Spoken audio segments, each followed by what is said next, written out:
Well, that was just, I don't know. I just knew. So one thing I do tell my students though is like, if you are going to do freelance and you're going to be a full-time artist, that you have to know when your creative time is, and you have to respect that, and you have to work around that. And for some people, you might be a night owl, right? And so that works out great for you, but you do also have to be aware of, if you don't sleep enough, then that catches up with you, right? And I didn't respect that enough earlier on in my career. And it just, so you can't go on too long like that, or it just really eats you up. Well, and that reminds me of another thing that it might be helpful for somebody out there that I kind of learned along the way as a writer is, and there's a really funny comic that somebody did, like a 2-panel where it shows like it's a comic convention, and there's like the artist and the writer like sitting up there doing the panel, and someone's like, so is it harder to be a writer or an artist? And the writer's like, well, as a writer, I just write it, and the artist has to do it. So if I'm like, hey, there's a huge army, space armada, whatever, then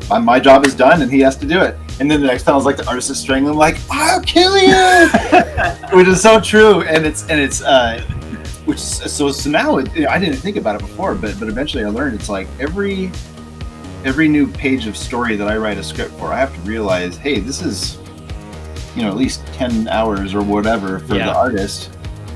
And so, and plus it's this much money for the pencil, to pay the penciler and the inker and the colorist and to print it.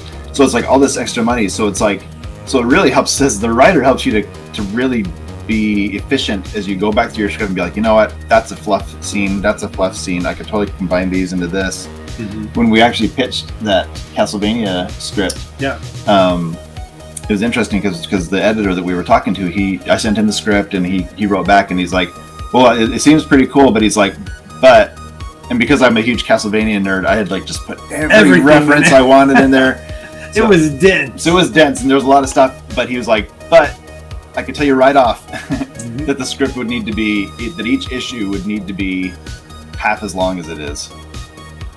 So suddenly it's like basically this huge epic that I had written would have to be cut down by half. You gotta murder your darlings. Which was honestly, that would have made for a better story. It made a much better story. Yeah. So like the version that now is, I mean, it's never gonna be made, but the version that was made, I was like, oh my gosh, it's so much tighter, so much better. There's so many things I like read the extra scenes that I kind of like, that just would have been boring to read, and then it would have been tons of extra time and tons of extra money. Right. So that was a good lesson.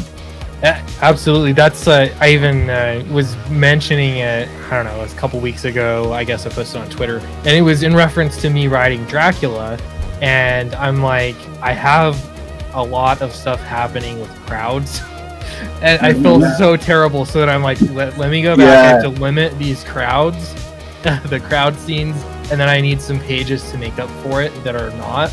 You know what I mean? Like close ups. Like, you want to kill your artist. So it's like I don't know. I've been trying to be so much more mindful of that, and and I want to be that writer that people want to work with again. So that's part of it as well. So